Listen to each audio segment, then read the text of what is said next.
Hello everyone, welcome back my YouTube channel Jeet open classes. Last class में हमने literature terms के चार प्रकार अपन ने देख लिए थे, जिसमें अपन ने सबसे पहले अपने सोनेट से शुरुआत की थी। उसके बाद अपने एलिजी को देखा, उसके बाद ओड, और जो नेक्स्ट जो भी लास्ट अपन ने देखा था वो था ड्रामेटिक मोनोलॉग। आज की क्लास में अपन डिस्कस करने वाले हैं जो अपना एपिक है, नेक्स्ट लिटरेचर टर्म जिसको हेरोइक पोएम भी बोलते हैं। तो उसके बारे में अपन डिस्कस करेंगे और अपना टाइम वेस्ट किए बिना अपनी क्लास शुरू करते हैं। तो क्या होता है एपिक, जिसको अपन और क्या कहते हैं, हेरोइक पोएम।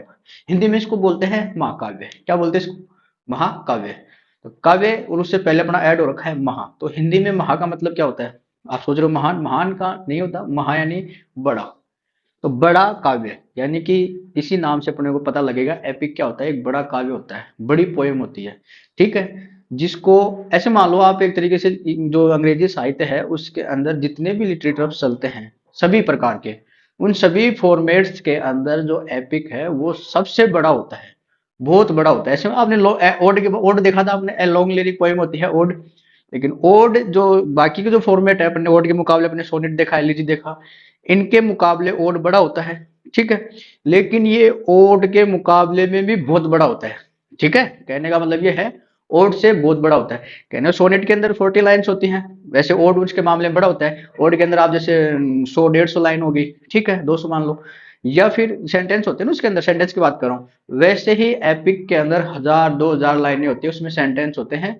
उन सेंटेंस की बात कर रहा हूँ जिसमें जो संख्या होती है उनकी बहुत ज्यादा होती है। तो एपिक अपना जो महाकाव्य है वो इतना बड़ा होता है। अंग्रेजी साहित्य में सबसे बड़ा एपिक ही होता है लिटरेचर के अंदर, ये मान लो। इसके बाद सारे सब इसके नीचे नीचे ही है। एपिक अपने जो एपिक जो लिखना होता है, जितने भी राइटर्स हुए अपने इंग्लिश जो लैंग्वेज, इंग्लिश लिटरेचर के अंदर जितने भी राइटर्स हुए हैं उनकी सभी की इच्छा होती है एक अपने जीवन में एक एपिक लिखने की। लेकिन सबकी इच्छा पूरी नहीं होती। ये मान लो कि जहां तक है राइटर शुरुआत तो कर देते हैं एपिक लिखने की, लेकिन पूरी नहीं हो पाती, या तो वो खुद हो जाते हैं पूरे, एपिक पूरी नहीं होती।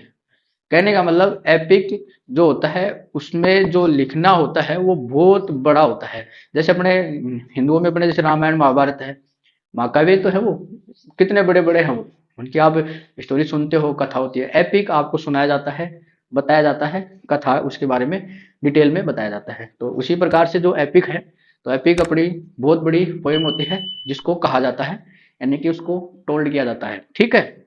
तो अब शुरू करते हैं अपन एपिक के बारे में।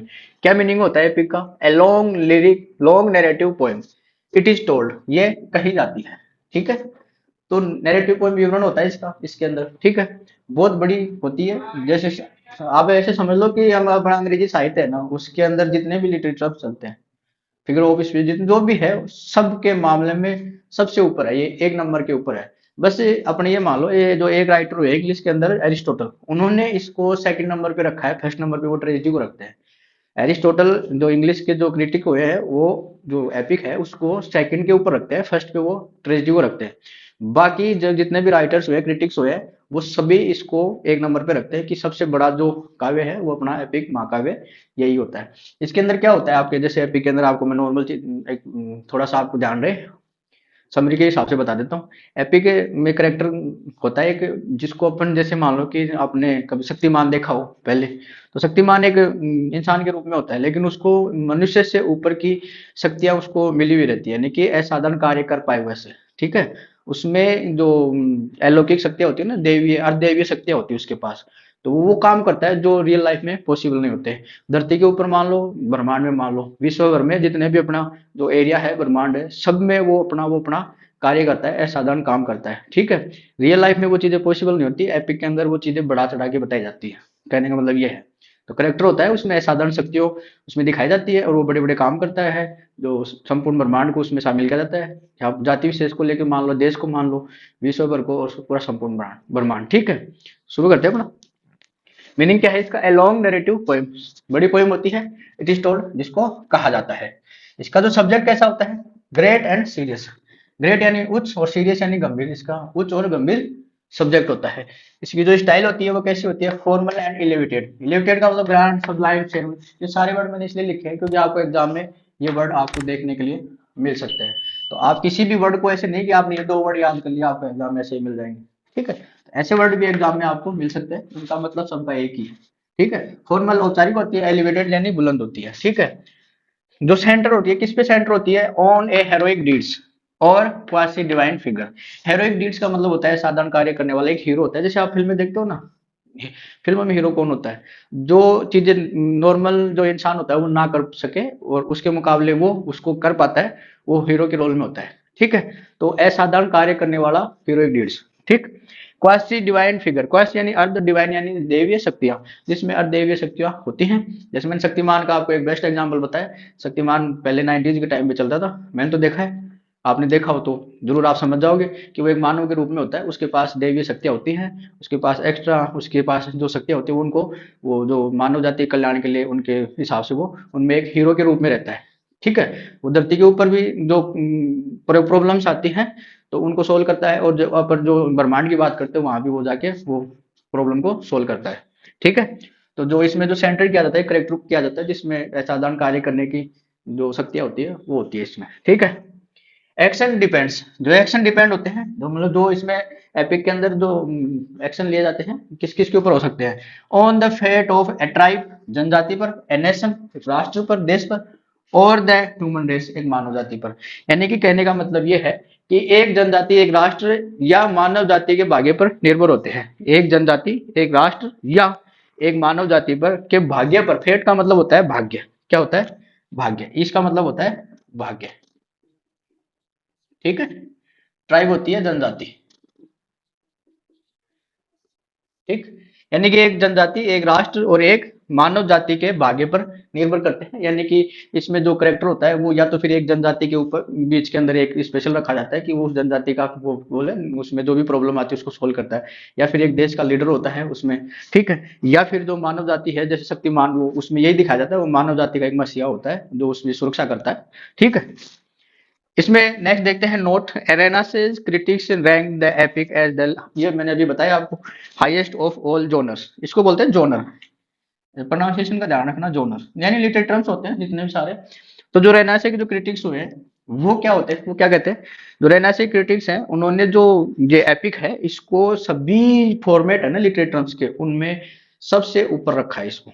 रेनासे के जो क्रिटिक्स हैं, दोनों ने सभी जितने भी लिटरेचर टर्म्स चलते हैं अपने इंग्लिश साहित्य, अंग्रेजी साहित्य के अंदर लिटरेचर टर्म्स है, उन सभी के अंदर अपने जो रेनासे के जो क्रिटिक्स हैं वो इसको एक नंबर पे रखते हैं, सबसे टॉप रखते हैं इसको। ठीक है। ऐसे जो एरिस्टोटल हुए वो क्या करते हैं? Aristotle rank the epic as second only to tragedy. यानी कि एरिस्टोटल जो क्रिटिक हुए हैं वो क्या कहते हैं, वो जो ट्रेजेडी है ना उसको वो एक नंबर पे रखते हैं, उसके बाद एपिक को रखते हैं। यानी सेकंड नंबर पे वो एपिक को बताते हैं, एक नंबर पे किसको बताते हैं? ट्रेजेडी को। कौन? एरिस्टोटल। तो ये दोनों चीजें आप ध्यान रखना। जो रेनासिक जो क्रिटिक है वो तो सभी फॉर्मेट में उसको सबसे ऊपर मानते हैं, एपिक को सबसे बड़ा, उससे बड़ा कुछ नहीं है, उसके नीचे ही है सारे के सारे।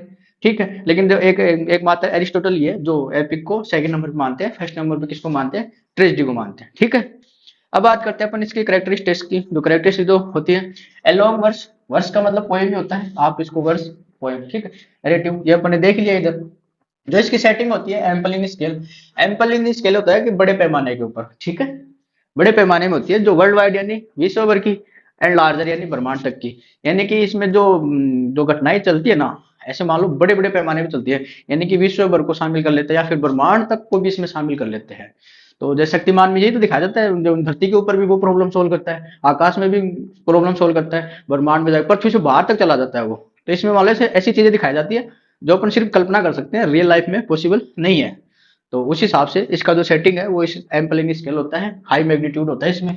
The action involves extraordinary and heroic deeds in battle. Battle होता है युद्ध। एक्शन जो क्रियाएं होती है इसमें इन्वॉल्व दिखाई जाती है, प्रदर्शित की जाती है। एक्स्ट्राऑर्डिनरी असाधारण, हेरोइक डीड्स वही असाधारण कार्य करने वाले जो हीरो, जो नॉर्मल इंसान नहीं कर सकता, वो काम इसमें दिखाए जाते हैं। वही शक्तिमान वाला सा आप देख लो उसमें। जैसे अपने रामायण देखा था, रामायण के अंदर क्या था? राम को विष्णु का अवतार बताते हैं उसके अंदर, यही तो बताते वो असाधारण काम होते हैं, वो मानव के रूप में होते हैं, लेकिन वो काम कैसे करते हैं जो मानव नहीं कर सकते वैसे काम करते हैं। ठीक है। ऐसे सुपर नेचुरल मशीनरी। तो सुपर नेचुरल मशीनरी का मतलब होता है जो अलौकिक शक्तियां होती है वो उसमें समाहित होती है, प्राकृतिक शक्तियां उसमें वो समाहित होती है। और शक्तिमान का मैं बेस्ट एग्जाम्पल इसलिए दे रहा हूँ क्योंकि एपिक के ऊपर वो सबसे सटीक बैठ रहा है, इसलिए बता रहा हूँ। क्योंकि वो मानव के रूप में होता है करेक्टर, और उसमें अपार शक्तियां होती है, सुपर नेचुरल पावर होती है उसमें। ठीक है। नेक्स्ट है return on a great and serious subject having a very high, ये वेरी हाई एम्पलिंग स्केल की बात है। किस पे लिखा जाता है, इसका जो सब्जेक्ट होता है वो कैसा होता है, महान और गंभीर सब्जेक्ट होता है इसका, जो एक वेरी हाई मैग्नीट्यूड शो करता है, यानी कि एम्पलिंग स्केल। ठीक है, ये सेम ही बात है, बड़े पैमाने के ऊपर लिखे जाते हैं। एलिवेटेड ग्रांड स्टाइल, अब ये स्टाइल कैसे अपने को एपिक के अंदर शो होती है, क्या यूज करते हैं स्टाइल, ऐसी स्टाइल बनाने के लिए उसमें क्या जो एपिक है उसको लिखते टाइम पे क्या यूज किया जाता है, तो उसके कुछ पॉइंट है वो देखते हैं। फॉर्मल डिक्शन, लैंग्वेज कैसे यूज करते हैं, इसमें फॉर्मल लैंग्वेज यूज की जाती है, जो अपनी बोलचाल की भाषा, कोलोक्यूल लैंग्वेज काम में नहीं ली जाती, फॉर्मल बराबर नॉट कोलोक्यूल लैंग्वेज। ठीक है, यहाँ लिखता हूँ मैं, फॉर्मल बराबर नॉट कोलोक्यूल लैंग्वेज। ठीक है, यानी कि बोलचाल की भाषा इसमें काम ही नहीं ली जाती, जैसे अपन हिंदी में जैसे नॉर्मल बात करते थे आपस में, वैसी बातें काम नहीं, इसमें बातें जैसे क्षमा, भ्राता, प्रिय, ये ऐसे इसमें ऐसे शब्द काम में ले जाते हैं जो औपचारिक होते हैं। ठीक है, आपने जैसे महाभारत पढ़ी, उसमें आप टीवी पे देखते हो, उसमें कैसे वर्ड काम में आते हैं, उसमें ऐसे ही काम में लेते हैं, भ्राता श्री ऐसे। ठीक है, क्षमा ऐसे, प्रार्थना करते हैं आपसे ऐसे, तो वो वर्ड इसमें काम में ले जाते हैं उसको अच्छा बनाने के लिए। Use of epic similes and Homeric similes, यानी जो सिमिलीज होती है वो एपिक का मतलब बड़ी बड़ी, जो बड़ी बड़ी सिमिलियों का प्रयोग होता है, जिनको अपन और क्या बोलते हैं, होमेरिक सिमिलीज। अपने जो इंग्लिश में जो क्रिटिक हुए हैं जो अपने जो होमर नाम से, उनके नाम से ये होमर सिमिलीज है। होमर अपने जो फेमस क्रिटिक है, उन्होंने दो एपिक लिखे थे, एलियड और दूसरा है ओडिसी। तो ये होमर, ये इंपॉर्टेंट है, ये पूछ लिया जाता है कि होमर की जो क्या है एपिक है वो कौन कौन सी है, एलियड और ओडिसी। ठीक है, तो ये ध्यान रखना, इन्हीं के नाम से ये रखा गया होमेरिक सिमलीज। ठीक, एलिब्रेट एंड स्टाइल्ड सिंटेक्स, जो सेंटेंस होते हैं उसमें वो बड़े बड़े काम में ले जाते हैं, बड़े बड़े सेंटेंस होते हैं, हजार हजार लाइनों के सेंटेंस होते हैं, उसमें दो दो हजार लाइनों के ऐसे। ठीक है, अब ओड आपने देखा, ओड में 100 150 सेंटेंस होते हैं, ओड के मुकाबले बहुत बड़ी होती है, मान लो इसमें जो सेंटेंस जो होते हैं ना वो बहुत बड़े बड़े होते हैं। कभी कभी सेंटेंस ऐसे होते हैं वो 5 5 लाइनों तक पूरे नहीं होते, 6 6 लाइनों तक पूरे, 10 10 लाइनों तक सेंटेंस चलते हैं, 20 20 लाइनों तक वो अपनी बात को बोले जाते हैं, नॉन स्टॉप, नॉन स्टॉप चलते रहता है सेंटेंस, फुल स्टॉप नहीं मिलेगा आपको कहीं, 10 10 लाइनों तक फुल स्टॉप नहीं मिलेगा, इस प्रकार का होता है एपिक। ठीक है, यूज ऑफ एपिथेट्स, एपिथेट्स क्या होते हैं, अपने आपने एडजेक्टिव वाला टॉपिक पढ़ा है, उसमें शायद मैंने बताया कि नहीं बताया, फिर समझ लो, एडजेक्टिव होते हैं एपिथेट्स, यानी एट्रीब्यूटिव एडजेक्टिव, इसमें एडजेक्टिव का भरपूर प्रयोग किया जाता है, और एपिथेट्स होता है एट्रीब्यूटिव, जो नाउन के पहले काम मिल जाते हैं। Division of the epic into books and cantos, जो एपिक लिखते हैं वो एक बुक में पूरी नहीं हो पाती, इसके लिए अलग अलग बुक्स निकाली जाती हैं, जिसके पार्ट आते हैं, जैसे हम लोग first part, second part, volume first, volume second ऐसे। कैंटोस होता है सर्ग, यानी सर्गों में डिवाइड होती है, ये एक एक बुक आती है इसकी एपिक की, एक बार में पूरी देखिए एक बुक निकाल दी हो गया पूरा एपिक खत्म, नहीं ऐसे नहीं होता, पार्ट वाइज आती है, एक बार एक पार्ट आ गया, फिर दूसरा आ गया, फिर तीसरा आ गया, ऐसे चलता रहता है इसका। वॉल्यूम आते हैं ना, वॉल्यूम फर्स्ट, वॉल्यूम सेकंड, आप बुक्स देख दो कभी कभी ऐसे, उस प्रकार से इसका डिवीजन किया जाता है एपिक का, इस प्रकार से एपिक आती है। तो ये हो गया इसका करेक्टरिस्टिक्स। तो आपने इसमें देखा कि बड़ी पोइम होती है, इसका जो स्केल होता है बड़े पैमाने पे होता है, इसमें जो विश्व भर को और ब्रह्मांड तक को भी शामिल किया जाता है, जिसमें जो एक्शन होते हैं वो एक्स्ट्रा ऑर्डिनरी होते हैं, इसमें जो पावर होती है वो सुपर नेचुरल पावर होती है, जो एक इसका जो सब्जेक्ट होता है वो ग्रेट और गंभीर होता है।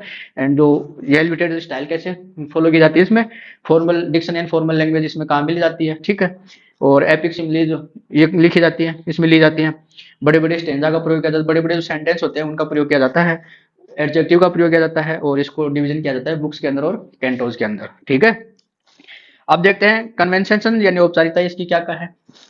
नरेटर बिगिंस एन आर्गुमेंट और एपिक थीम, जो नरेटर होता है वो कथावाचक होता है, जो कथा शुरू करता है लिखना, तो सबसे पहले वो क्या होता है, वो अपना तर्क देता है, और जो एपिक लिखता है उसकी एक थीम बताता है कि इस थीम पे वो एपिक है वो अपना लिख रहा है, यानी कि वो बिंदु अपने को पहले बताता है। पहले अपना क्या होता है उसमें कि वो जो एपिक शुरू करता है उसमें सबसे पहले वो अपना तर्क देता है, और उस तर्क के साथ वो अपना एपिक का थीम है वो डिसाइड करता है। ठीक है, सेकंड क्या है, narrator invokes a muse to inspire him, narrator तो कथावाचक इन्वोक से आह्वान करता है टू एम्यूज, एम्यूज क्या होता है, म्यूज आप जैसे इसका एक्चुअल मीनिंग तो है नहीं इसका, म्यूज देवी से मान लो या फिर आत्मा से मान लो। ठीक है, तो अब जैसे कल्पना वाली चीजें लेंगे तो इसमें जो चीजें यूज होंगी उनमें अब देवी शब्द दे देंगे, तो देवी का मान के चलते इसमें, तो देवी से मैं बता देता हूँ आपको। कथावाचक देवी को, जो देवी होती है एक उसको आह्वान करता है और खुद को इंस्पायर करने के लिए बोलता है कि मैं एपिक शुरू कर रहा हूँ, ये एपिक लास्ट तक मेरे माइंड में ऐसी शक्तियां चलती रहे, मेरे माइंड में ऐसे विचार आते रहे कि मैं इस एपिक को पूरा कर लूं, ऐसा मेरे को प्रेरणा मिले। ठीक है। एपिक बहुत बड़ा होता है, हर राइटर से नहीं लिखा जाता आज तक। अभी तक 10 एपिक ही लिखे गए, ऐसे मान लो अंग्रेजी साहित्य में अभी तक टोटल 10 एपिक ही लिखे गए हैं। ठीक है। तो एपिक हर राइटर की इच्छा होती है लिखने की, लेकिन नहीं लिख पाते। तो ये बोल रहा है कि जो राइटर होता है वो लिखना सबसे पहले शुरू करता है तो एपिक का थीम डिसाइड करता है। ठीक है। उसके बाद आत्मा का देवी का आह्वान करता है कि मैं एपिक लिखना शुरू कर रहा हूं, तो मेरा एपिक पूरा हो जाए, इस वजह से मेरे माइंड में जो भी थॉट चल रहे हैं, जो भी विचार चल रहे हैं, वो चलते रहे, पूरे नहीं हो। ऐसे नहीं हो कि मेरा एपिक बीच में रुक जाए, मैं इसको पूरा कर पाऊं। ऐसी मेरे को प्रेरणा मिले, ऐसी मेरे को अंदर से शक्ति देना, मेरे को ऐसा मजबूत रखना। ठीक है। Addition to the muse the epic question.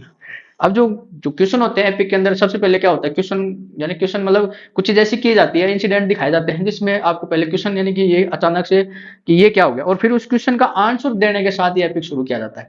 ठीक है। अब कैसे समझो, देखो जैसे आप अपने टीवी पे शो आता है सीआईडी वाला। ठीक है। सीआईडी में क्या होता है, सीआईडी में देखते हो आप, सबसे पहले उसमें मर्डर वाला सीन दिखाते हैं, ज्यादातर यही होता है। कोई भी हादसा होता है उसको दिखाते हैं, स्टार्टिंग में ही दिखाते हैं, सस्पेंस डाल देते हैं वहीं पर।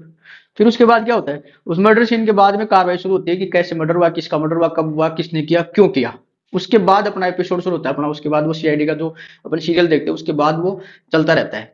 ऐसे ही एपिक के अंदर होता है कि सबसे पहले अपने को सस्पेंस क्रिएट करते हैं स्टार्टिंग में, और उसके बाद अपने को उस सस्पेंस के पीछे जो चीज होती है ना, उसको आंसर मिलता है अपने को कि ये क्यों हुआ। कोई फिल्में देखते हैं अपन, कई फिल्मों में होता है मर्डर का सीन दिखा देते हैं सबसे पहले, फिर बाद में पता लगता है उस फिल्म को चलता है तो फिल्म चलती है तो पता लगता है कि इसमें ये मर्डर हुआ क्यों, पीछे ही कहानी उसका रिवाइज करते हैं, आगे फिल्म चलती रहती है। उससे क्या अपने को इंटरेस्ट बना रहता है कि ये यार सस्पेंस हो गया ना एक तरीके से, तो उस हिसाब से ये इसकी भी बात यही है।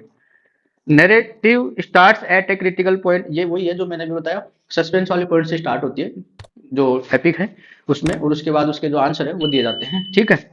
Principal characters introduced in formal details. Principal character यानी मुख्य जो पात्र होते हैं उनको जो इंट्रोड्यूस किया जाता है, उनकी जो डिटेल होती है फॉर्मल यानी औपचारिक रूप से उसमें डिटेल दी जाती है। जो मुख्य मुख्य पात्र होते हैं उनकी जो डिटेल है वो उसमें संपूर्ण तरीके से दी जाती है, पूरी डिटेल दी जाती है उनकी। ठीक है। तो ये है अपना एपिक। अब शॉर्ट एंड समरी के अंदर आप समझना चाहो तो एपिक ये समझ लो, एपिक बहुत बड़ा क्या होता है अपना लिटरेचर होता है, और सबसे बड़ा होता है, ऐसे मान लो अंग्रेजी साहित्य में सबसे बड़ा क्या है अपना एपिक है। इसमें क्या होता है कि एक करेक्टर होता है उसको रखते मानव जाति के हिसाब से है, लेकिन उसमें जो शक्तियां होती है ना वो मानव जाति से ऊपर नहीं, अर्धदेवी शक्तियां शक्तियां देती है, सुपर नेचुरल पावर होती है उसके अंदर। उसके अंदर जो काम किए जाते हैं वो ऐसे काम किए जाते हैं जो अपन रियल लाइफ में कर नहीं सकते। ठीक है। उससे असाधारण काम किए जाते हैं, बड़े बड़े काम करवाए जाते हैं उसके अंदर, एपिक के अंदर। शक्तिमान वाला उसमें शक्तिमान क्या करता है, गंगाधर वाला रोल रहता है उसका, नॉर्मल इंसान बन के रहता है, शक्तिमान बनता है जब उसमें देवी शक्तियां रहती है, शक्तिमान बन जाता है जब भी कोई प्रॉब्लम आती है उसको सोल्व करता है। ऐसे ही प्रॉब्लम धरती पे हो, आसमान में हो, या पूरे ब्रह्मांड की बात करो, उसमें सब शामिल किया जाता है। ऐसे ही है एपिक। शक्तिमान वाला सीरियल अगर तुम्हें समझ में आता है ना, एपिक वैसे ही है, ये मान लो।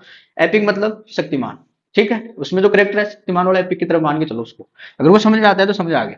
नॉर्मली आप समझ ही गए एपिक का जो मार्क है, ये है आपका एपिक। और जो भी है आपके सामने है, आप इसका एक बार स्क्रीनशॉट ले लो, जो मैटर है सारा इसी के अंदर आएगा, इससे बाहर कुछ आएगा नहीं। फिर भी अगर आपको भरोसा नहीं है तो एक बार आप एग्जाम देना, उसके बाद जरूर क्लास लेना, और इसमें देखना आपके पास अगर एपिक से कोई क्वेश्चन आता है तो इस बोर्ड से बाहर नहीं आएगा। ठीक है। स्क्रीनशॉट ले लो आप एक बार। ठीक है। नेक्स्ट क्लास में मिलते हैं नए लिटरेरी टर्म्स के साथ। आज की क्लास में इतना ही। क्लास अच्छी लगी हो तो वीडियो को लाइक करें, शेयर करें, कमेंट करना ना भूलें, और चैनल को सब्सक्राइब नहीं किया तो वो भी कर लें। लाइक जरूर किया करें बीच में आप। ठीक है। उससे हमारे को मोटिवेशन मिलता है। ठीक है। Thank you.